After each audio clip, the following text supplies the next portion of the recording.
Assalamualaikum warahmatullahi wabarakatuh. Pada kesempatan ini kita akan membahas mengenai intervensi pemberdayaan keluarga. Namun sebelum kita membahas lebih lanjut mengenai materi intervensi pemberdayaan keluarga terkait dengan definisi intervensi pemberdayaan keluarga, langkah dari intervensi pemberdayaan keluarga, kita akan mereview dulu materi mengenai pemberdayaan keluarga itu sendiri apa dan asesmen dalam keluarga itu bagaimana. Oke, kita review dulu terkait dengan pemberdayaan keluarga itu apa. Jadi pemberdayaan keluarga itu merupakan upaya untuk menjalankan peran sesuai dengan fungsinya dalam keluarga dan mengembangkan potensi-potensi yang dimiliki anggota keluarga secara maksimal sehingga terbentuk ketahanan keluarga. Kenapa sih pemberdayaan keluarga ini perlu kita bahas? Tentunya kita sudah sama tahu ya bahwa kondisi keluarga itu ada juga keluarga yang peran atau fungsinya itu tidak berjalan dengan maksimal atau tidak berjalan semestinya. Jadi masing-masing anggota keluarga itu ada yang mungkin perilakunya itu mengarah ke disfungsi gitu ya. Nah, ini akan mempengaruhi sistem di dalam keluarga itu sendiri. Melalui pemberdayaan keluarga, kita nanti akan memahami kelemahan dari masing-masing anggota keluarga, kemudian kita juga akan memahami potensi yang dimiliki oleh masing-masing anggota keluarga. Dengan memahami kelemahan ataupun kelebihan atau potensi yang dimiliki masing-masing anggota keluarga, maka harapannya ini nanti akan memberikan peran yang maksimal gitu ya, peran yang maksimal pada masing-masing anggota keluarga, sehingga nanti akan mempengaruhi keluarga itu dalam menghadapi sebuah tantangan. Keluarga akan dapat mengelola emosi, akan meningkatkan kualitas hidup dari anggota keluarga itu sendiri. Dan ini nanti secara tidak langsung akan berpengaruh terhadap ketahanan keluarga itu sendiri. Kenapa pemberdayaan keluarga itu bisa mempengaruhi ketahanan keluarga? Karena di pemberdayaan keluarga itu memiliki tujuan, di mana tujuannya adalah meningkatkan kesejahteraan keluarga secara keseluruhan. Jadi secara holistik, secara komprehensif. Di sini meliputi aspek sosial, aspek emosional maupun aspek ekonomi di dalam keluarga. Jadi di sini pemberdayaan keluarga itu untuk menciptakan lingkungan yang penuh dengan suportif gitu ya, penuh dengan support, saling mendukung antar anggota keluarganya. Kemudian di sini juga nanti akan memperkuat hubungan antar anggota keluarga dan memberikan kesempatan kepada seluruh anggota keluarga bertumbuh dan berkembang secara maksimal ataupun optimal.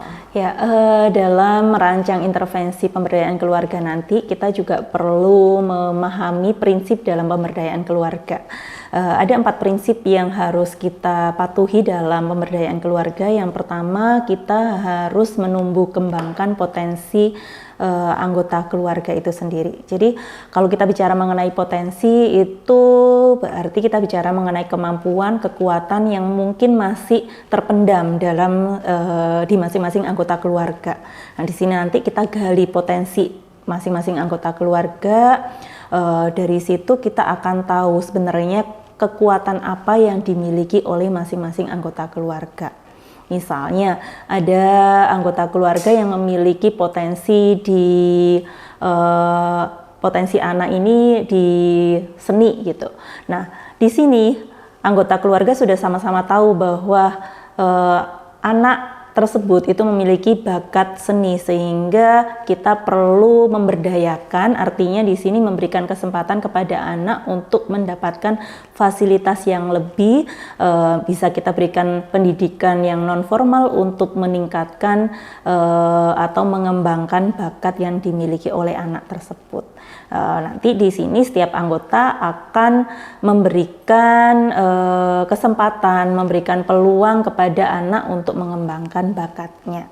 Kemudian yang kedua, prinsip yang kedua itu adalah mengembangkan kerjasama. Jadi kita sudah tahu ya tadi ada potensi yang dimiliki oleh masing-masing anggota keluarga, maka kita perlu kerjasama gitu ya. Kerjasama untuk mengembangkan potensi yang dimiliki oleh masing-masing anggota keluarga ini sangat penting. Kenapa? Karena dengan kita saling bekerja sama tentunya akan memberikan kesempatan kepada keluarga itu bisa menjadi keluarga yang lebih berkualitas, komunikasinya lebih bagus gitu ya. Dalam pengembangan kerjasama ini nanti masing-masing anggota keluarga akan merasa dihargai dan akan merasa diperhatikan oleh anggota keluarga yang lain. Di sini penting untuk menerapkan komunikasi yang efektif, kemudian kita penting juga untuk memberikan perlakuan tanpa menghakimi, jadi kita harus menerima masing-masing anggota keluarga dengan unconditional positive regard. Dan yang ketiga, prinsip yang ketiga itu adalah menggali kontribusi keluarga. Nah, kita tadi sudah mengetahui potensi yang dimiliki oleh masing-masing anggota keluarga, maka kontribusi masing-masing anggota keluarga itu juga penting dalam pemberdayaan keluarga itu sendiri. Kenapa demikian? Karena setiap anggota keluarga tentunya memiliki peran dan tanggung jawab masing-masing. Nah, dengan memahami peran ataupun tanggung jawab, maka harapannya bisa berkontribusi dalam meningkatkan kualitas keluarga itu sendiri. Misalnya tadi ada anak yang memiliki bakat seni gitu ya. Nah, orang tua di sini sebagai orang tua harus menjalankan perannya. Misalnya tadi memberikan fasilitas gitu ya untuk pendidikan non formal agar si anak bisa mencapai atau bisa mengembangkan bakat yang dimiliki.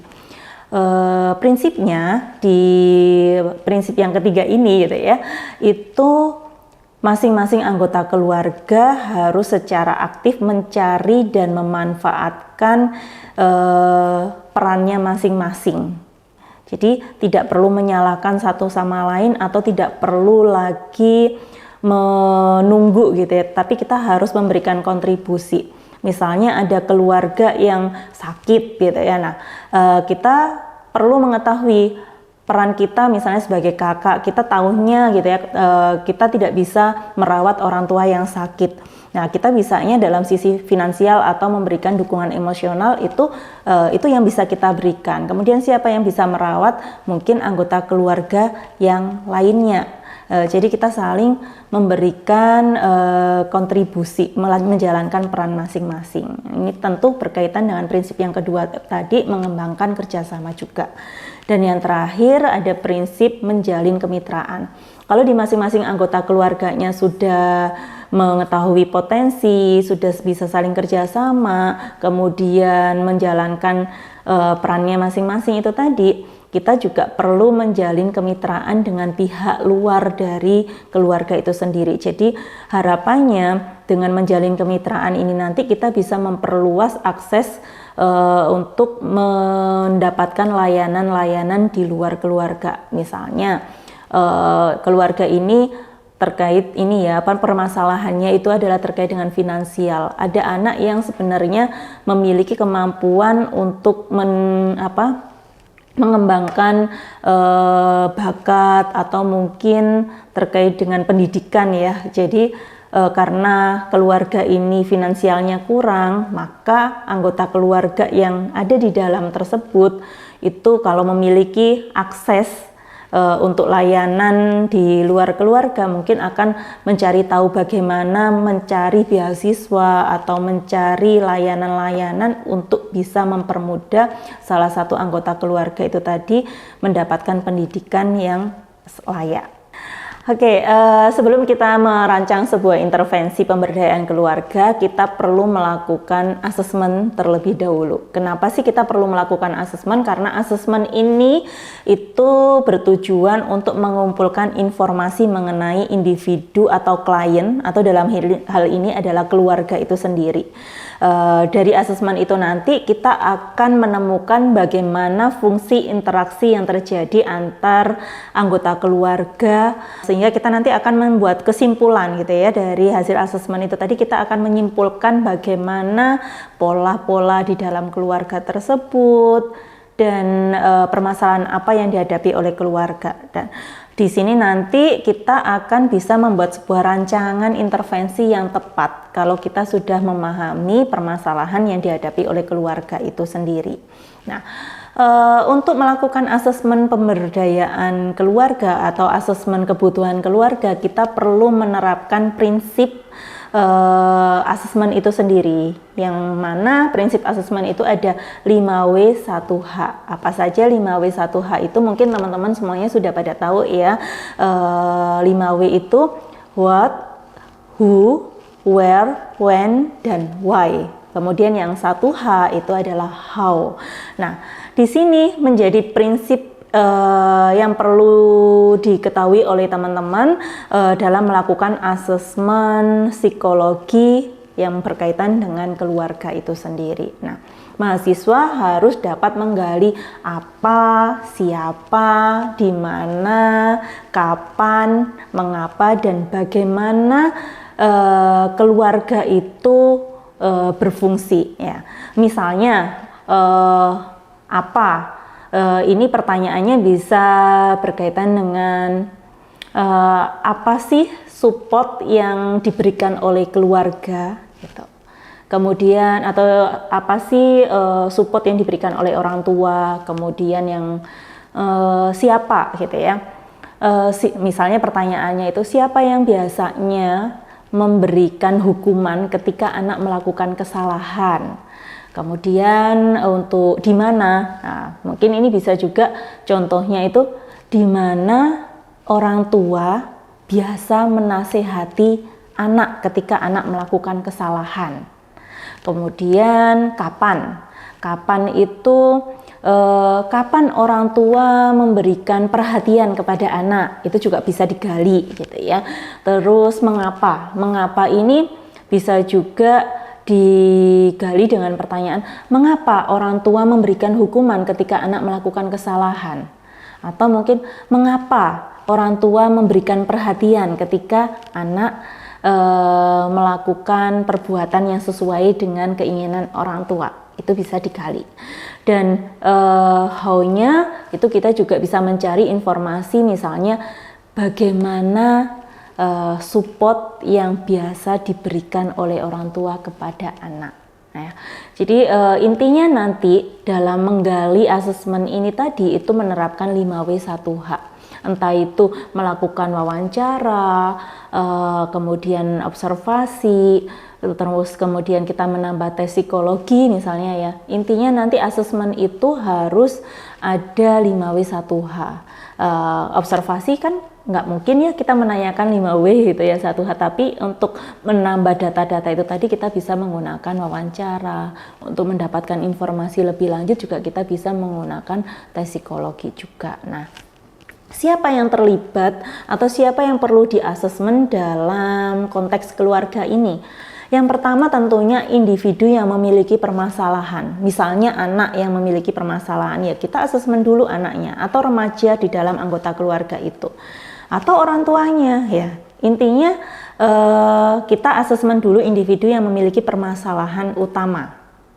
Kemudian yang kedua, orang-orang yang memiliki kedekatan baik secara fisik maupun emosi dengan individu yang memiliki permasalahan itu tadi.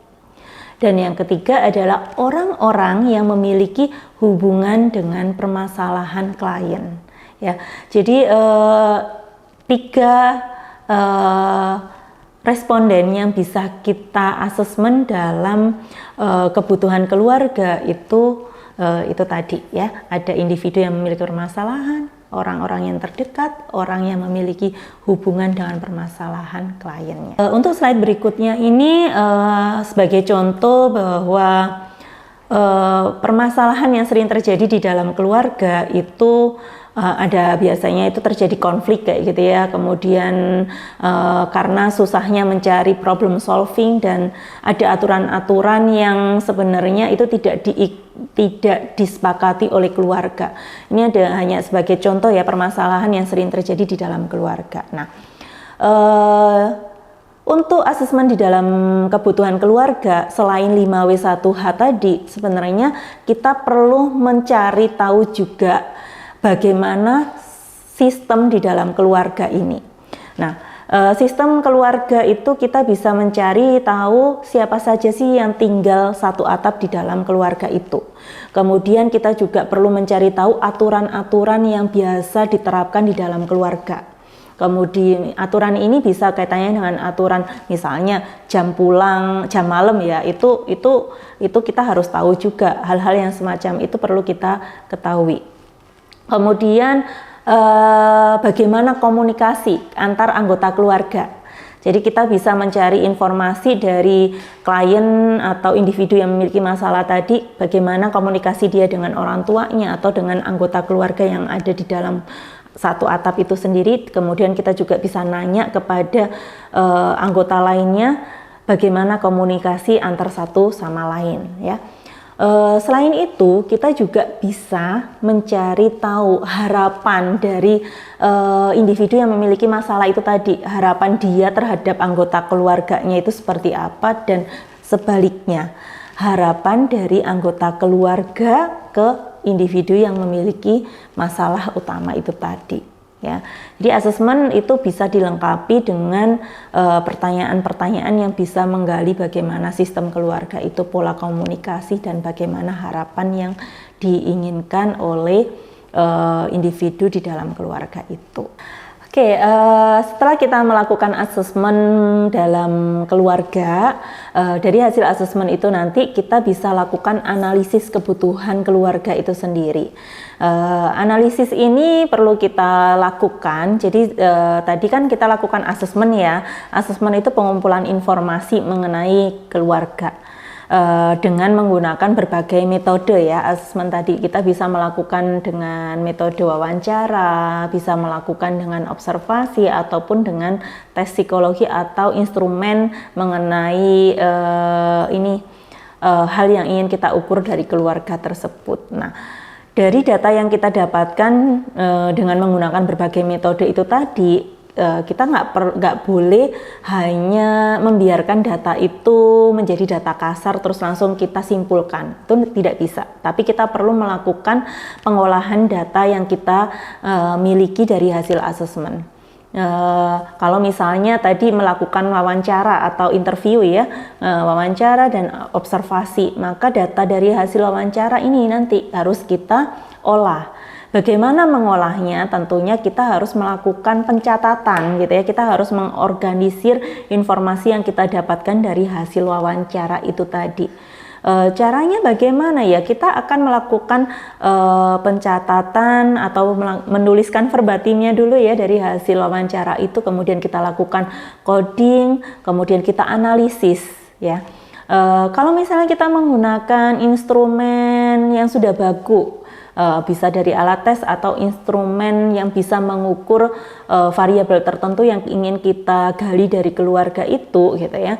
Misalnya kita melakukan menggunakan assessment family assessment device atau instrumen yang lainnya. Hasil dari data yang kita dapatkan dari instrumen itu harus kita olah juga gitu ya. Kita ikuti aturan bagaimana menganalisis dari instrumen tersebut ya.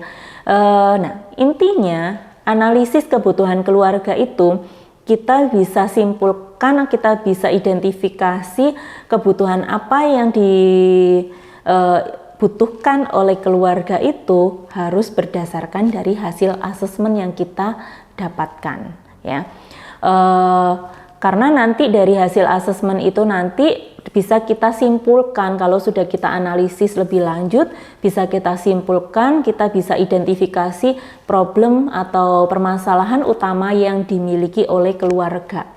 Kemudian kita bisa memetakan atau mengidentifikasi potensi-potensi yang dimiliki oleh keluarga tersebut dalam mengatasi permasalahan yang dihadapi. Potensi itu bisa juga kaitannya dengan, oh ternyata pola komunikasinya masih bagus kok walaupun ada permasalahan gitu ya. Atau juga kita akhirnya melalui analisis itu kita tahu bahwa oh ini terkait dengan pola komunikasinya yang akan menghambat penyelesaian permasalahan yang dihadapi oleh keluarga itu ya. Jadi dari hasil asesmen perlu kita analisis dulu sebelum kita melakukan rancangan intervensi. Oke, tadi kita sudah membahas mengenai asesmen ataupun analisis analisis kebutuhan keluarga. Nah, kita sudah masuk ke intervensi pemberdayaan keluarga. Intervensi pemberdayaan keluarga itu apa? Intervensi pemberdayaan keluarga merupakan suatu program yang terstruktur ya. Program yang terstruktur yang mana program ini dirancang untuk meningkatkan kapasitas dan kemandirian keluarga dalam mengelola aspek-aspek kehidupan keluarga. Ya, aspeknya itu apa aja? Aspek bisa meliputi aspek ekonomi, sosial, aspek pendidikan, aspek kesehatan di dalam keluarga itu. Nah, intervensi ini tentunya memiliki tujuan gitu ya. Tujuannya adalah meningkatkan fungsi keluarga dan meningkatkan kesejahteraan anggota keluarga. Jadi secara keseluruhan ya, kesejahteraan yang ingin digapai. Bagaimana cara mendapatkan atau bisa meraih kesejahteraan anggota keluarga? Maka kita bisa melalui beberapa strategi gitu ya. Strateginya itu kita bisa mengutamakan beberapa hal, yaitu kita dalam menerapkan intervensi kita harus menggunakan pendekatan yang holistik. Jadi pendekatan holistik itu adalah pendekatan yang komprehensif. Permasalahan keluarga itu misalnya pada anak. Nah, untuk penyelesaiannya itu nggak bisa hanya fokus pada anak itu sendiri, tapi kita harus melibatkan semua yang ada di lingkungan keluarga itu. Kemudian pengembangan keterampilan gitu ya. Kita nanti untuk memberikan atau untuk meningkatkan fungsi keluarga, meningkatkan kesejahteraan keluarga, itu kita bisa memberikan pengembangan keterampilan yang dimiliki oleh anggota keluarga. Ya, untuk membuat sebuah rancangan intervensi pemberdayaan keluarga, kita perlu memahami komponen dari model intervensi pemberdayaan keluarga. Jadi ada 7 komponen dari model intervensi pemberdayaan keluarga. Yang pertama adalah landasan teoritis. Biasanya intervensi pemberdayaan keluarga ini mengacu pada pendekatan sistem. Ya, jadi didasarkan dari teori sistem keluarga. Di sini kita perlu mengetahui pola hubungan antar keluarga, kemudian dinamika di dalam keluarga itu sendiri, dinamika interaksi anggota keluarga. Kemudian komponen yang kedua itu ada tujuan intervensi. Tujuan intervensi di sini harus spesifik dan berorientasi pada perubahan perilaku yang positif pada anggota keluarga. Kemudian komponen yang ketiga itu menggunakan pendekatan psikoedukasi. Kenapa menggunakan pendekatan psikoedukasi? Karena di dalam pemberdayaan keluarga itu juga ingin meningkatkan atau mengembangkan keterampilan anggota keluarga ya. Sehingga kita perlu memberikan psikoedukasi kepada anggota keluarga yang ada.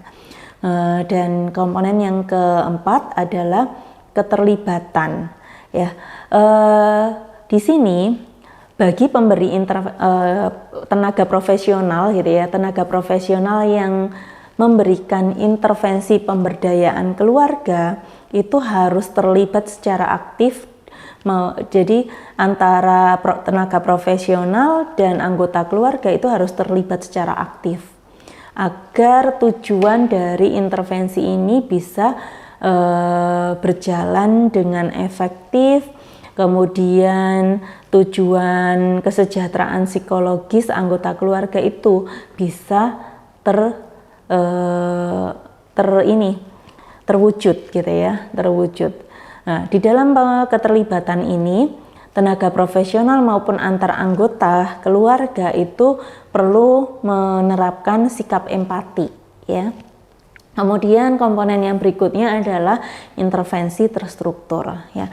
Jadi nanti dalam pembuatan intervensi itu harus terstruktur, harus berorientasi pada tujuan ya. Tujuan dari hasil asesmen itu tadi ingin apa sih yang perlu diselesaikan gitu ya. Kemudian komponen berikutnya adalah keamanan gitu ya.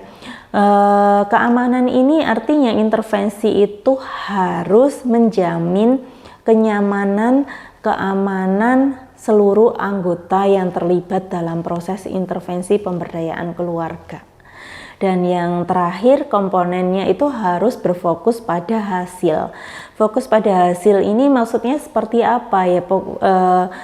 Itu tadi ya, kita perlu fokus kepada tujuan. Tujuannya ini kan nanti akan mengarah kepada hasil, di mana kalau kita bicara mengenai sistem gitu ya, pendekatan sistem, maka harapannya seluruh anggota ini dapat berfungsi, memberikan perannya secara maksimal. Seperti itu. Oke, nah sekarang untuk mahasiswa psikologi bagaimana bisa merancang sebuah intervensi pemberdayaan keluarga. Kita bisa menggunakan langkah-langkah yang biasa digunakan dalam penyusunan intervensi. Yang pertama, mahasiswa nanti harus melakukan asesmen kebutuhan keluarga terlebih dahulu. Kemudian yang kedua, dari hasil asesmen harus kita analisis kebutuhan keluarganya. Dan yang ketiga, kita tentukan tujuan intervensinya ini untuk apa ya. Dari tujuan intervensi kita buat rancangan intervensi yang sesuai dari analisis kebutuhan keluarga itu tadi. Selanjutnya kita akan setelah membuat rancangan itu kita implementasikan intervensinya dan kita lakukan evaluasi keberhasilan intervensinya itu sejauh apa. Evaluasi ini bukan hanya berfokus pada keberhasilan intervensinya saja, tapi kita juga bisa berfokus apa yang menjadi hambatan atau kendala di pelaksanaan intervensi itu sendiri. Nah, untuk contohnya itu ada di slide berikutnya. Di sini misalnya kita ambil contoh gitu ya, kita ambil contoh ini intervensi yang akan diberikan pada keluarga yang memiliki remaja, di mana remaja ini terlibat dalam kenakalan remaja gitu ya. Nah, yang pertama tadi kita harus melakukan asesmen kebutuhan keluarga dulu ya kan. Asesmen kebutuhan keluarga ini untuk apa? Tentunya untuk mengidentifikasi permasalahan yang dihadapi oleh keluarga itu sendiri, kemudian kebutuhan apa yang diperlukan oleh keluarga itu ya.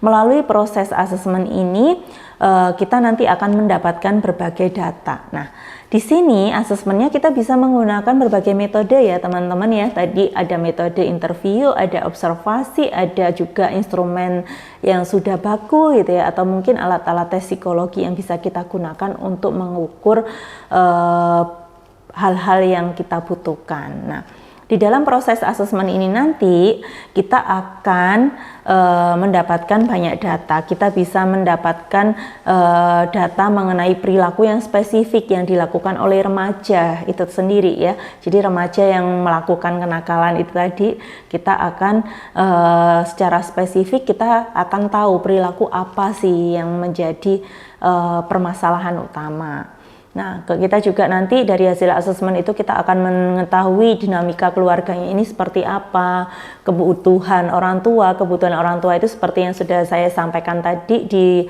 bagian asesmen. Kita bisa mencari data mengenai harapan yang diinginkan oleh masing-masing anggota keluarga gitu ya. Kemudian yang kedua, ini kita lakukan analisis kebutuhan keluarganya. Dari hasil asesmen tadi kita lakukan analisis ya, seperti yang sudah saya sampaikan sebelumnya. Hasil asesmen itu jangan dibiarkan begitu saja. Artinya kita tidak boleh membiarkan hasil asesmen ini menjadi data kasar langsung kita simpulkan, itu nggak bisa, tapi harus kita analisis terlebih dahulu.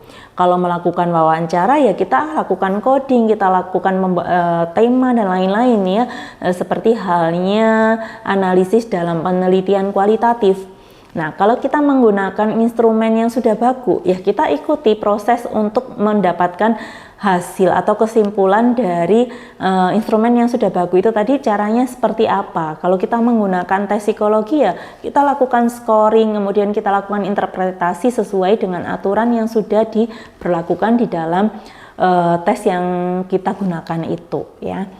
Dari analisis kebutuhan keluarga ini nanti kita akan mendapatkan berbagai informasi. Kita bisa mengidentifikasi permasalahan utamanya, kita bisa mengidentifikasi penyebab perilaku yang terjadi pada remaja itu, kenapa kok dia akhirnya terlibat pada kenakalan. Kemudian mungkin kita juga akan mendapatkan evaluasi mengenai pola asuh orang tuanya. Kita juga bisa mendapatkan informasi mengenai sumber daya yang tersedia. Sumber daya yang tersedia ini bisa kita gunakan untuk informasi mengenai faktor pendukung terjadinya perilaku kenakalan pada remaja itu. Kemudian kita juga bisa mengidentifikasi kendala atau hambatan apa ketika kita menggunakan sumber daya ini untuk bisa mengatasi perilaku kenakalan yang terjadi pada anak itu ya. Terus yang ketiga, kita dari hasil analisis tadi akhirnya kita tetapkan tujuan intervensinya ya. Misalnya di sini tadi kenakalan remaja ya, keluarga yang memiliki remaja yang terlibat di perilaku kenakalan. Kita terapkan tujuan intervensinya ini untuk apa? Misalnya di sini kita fokuskan untuk mengatasi masalah utama yang dihadapi keluarga dan remaja gitu ya. Mengatasi artinya untuk meminimalisir, misalnya tujuannya untuk meminimalisir agar anak itu terhindar dari perilaku kenakalan remaja. Nah, itu bisa menjadi fokus atau tujuan intervensinya. Dan yang berikutnya dari hasil tujuan itu tadi kita bisa buat rancangan gitu ya, rancangan intervensinya. Rancangan intervensi ini memfokuskan pada masalah yang ingin diatasi ya. Rancangan intervensinya ini nanti seperti apa? Kita kembalikan tujuannya tadi untuk mengatasi apa sih? Kemudian dalam melakukan tujuan itu mengatasi permasalahan itu tadi, untuk mewujudkan tujuan intervensi kita sudah membuat sebuah rancangan gitu ya. Misalnya ini sepertinya perlu ada program konseling keluarga, jadi kita perlu adanya konseling dengan orang tua dan anak misalnya kayak gitu ya. Nah, kita lakukan itu, kita lakukan konseling keluarga, kemudian kita lakukan pelatihan untuk orang tua. Pelatihannya misalnya di sini orang tua itu ternyata dari hasil asesmen itu tadi kita dapatkan orang tua itu cukup sering loh mengikuti seminar-seminar parenting gitu ya. Nah, di sini ternyata tidak terlalu memberikan hasil untuk meminimalisir remaja tersebut terlibat dari kenakalan remaja gitu ya. Artinya mengikuti seminar parenting yang diikuti orang tua itu ternyata tidak berjalan efektif gitu ya, tidak memberikan hasil yang maksimal untuk mengurangi perilaku kenakalan yang dilakukan oleh anaknya gitu ya. Maka kita sebagai perancang intervensi kita tidak perlu lagi membuat rancangan yang mana orang tua itu diberikan parenting gitu ya, tidak perlu lagi seperti itu, tapi kita mungkin lebih berfokus kepada bagaimana orang tua dilatih dalam memberikan pengasuhan yang positif khususnya untuk remaja gitu ya. Di pelatihan ini kita nanti bisa memberikan pelatihan misalnya bagaimana komunikasi yang efektif kepada remaja. Jadi orang tua dengan remaja itu tadi komunikasi yang efektif itu seperti apa. Tidak diberikan seminar-seminar lagi, tapi kita berikan pelatihan, kita berikan perlakuan yang mana akhirnya hasilnya itu ada wujud gitu ya, bukan hanya knowledge aja, tapi bisa diimplementasikan oleh orang tua itu dalam pengasuhan. Ya. Kemudian yang berikutnya kita juga bisa melibatkan itu tadi kegiatan yang positif ya. Jadi kita intervensinya misalnya kegiatan yang positif untuk remaja itu seperti apa, itu juga bisa. Jadi fokus kita bisa kepada orang tua, bisa kepada remajanya juga gitu. Atau mungkin orang-orang yang akan terlibat di lingkungan keluarga itu tadi. Dan setelah kita sudah membuat rancangan sudah kita susun, targetnya itu bagaimana, masing-masing program ini sasarannya siapa yang akan melakukan intervensi tersebut, sudah kita buat sedetail mungkin gitu ya. Maka kalau kita rasa rancangan itu sudah sesuai dengan tujuan dari intervensi, maka kita bisa melakukan implementasi intervensi tersebut ya. Siapa yang akan melakukan intervensi? Tentunya yaitu tenaga profesional yang biasa melakukan pemberdayaan keluarga. Kita bisa libatkan psikolog, misalnya psikolog keluarga, atau dalam hal ini psikolog-psikolog yang mungkin memiliki minat di dalam pemberdayaan keluarga. Kemudian kita juga libatkan beberapa pihak, misalnya ada tenaga yang bekerja di lembaga sosial tapi itu juga memiliki minat terhadap pemberdayaan keluarga, itu juga bisa kita libatkan. Tergantung tadi rancangan intervensi kita seperti apa, siapa saja yang akan kita libatkan. Pada prinsipnya di poin yang kelima, implementasi intervensi ini nanti para profesional yang terlibat dan anggota keluarga yang terlibat itu perlu adanya kerjasama yang mana di sini harus terlibat secara aktif gitu ya dalam menjalankan program-program yang sudah direncanakan. Karena keberhasilan program ini, keberhasilan intervensi ini sangat dipengaruhi oleh keterlibatan secara aktif atau kerjasama dari seluruh pihak gitu. Dan kalau ini sudah kita laksanakan, sudah kita implementasikan, maka kita bisa mengakhiri intervensi ini dengan cara evaluasi. Evaluasi ini bertujuan untuk mengetahui apakah rancangan intervensi yang sudah kita buat tadi itu efektif untuk mengatasi permasalahan yang dihadapi keluarga, atau itu tadi ya, tujuan dari intervensinya apakah sudah tercapai atau belum. Nah, kalau misalnya ini sudah, seberapa besar ketercapaiannya, kemudian poin yang bisa mungkin menjadi penghambat itu juga bisa menjadi catatan dalam proses evaluasi ini, sehingga nanti bisa diperbaiki dalam intervensi berikutnya gitu. Nah, ini adalah langkah-langkah yang bisa kita buat dalam menyusun intervensi pemberdayaan keluarga. Sampai di sini materi terkait dengan intervensi pemberdayaan keluarga. Untuk contoh atau untuk modul pemberdayaan keluarga akan kita bahas di pertemuan berikutnya, begitu ya. Ini hanya berfokus kepada apa itu intervensi dan langkah dalam pembuatan intervensi pemberdayaan keluarga itu bagaimana. Untuk contoh realnya nanti terkait dengan modul pemberdayaan keluarga akan kita bahas di materi berikutnya, begitu ya teman-teman. Semoga apa yang kita bahas hari ini memberikan manfaat untuk semuanya. Terima kasih. Saya akhiri pertemuan hari ini. Assalamualaikum warahmatullahi wabarakatuh.